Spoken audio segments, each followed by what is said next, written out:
చేసుకున్నాడు పాపం, చేసేసుకున్నాడు బాగా చేసుకున్నాడు, కట్నం బాగా ఇచ్చుంటారు. చేసేసుకున్నాక ఒక 10 ఏళ్ళు అయ్యాక ఖాళీ నల్లగా ఉన్నావు, నేను కాబట్టి చేసుకున్నాను, నేను ఎవడు చేసుకుంటాడు అన్నాడు. అమ్మవారికి పౌరుషం వచ్చింది.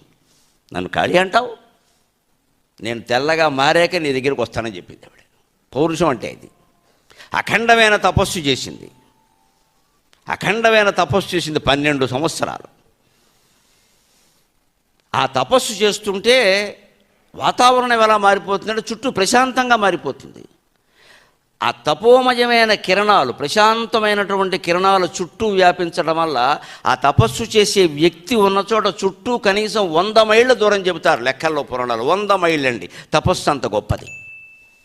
100 మైళ్ళ దూరం ఆ ఉండేటువంటి జీవుల మధ్యలో ఉండే వైరాలన్నీ పోతాయి. అహింసా ప్రతిష్టాయాం తత్సన్నిధౌ వైరత్యాగ అంటాడు పతంజలి యోగశాస్త్రంలో.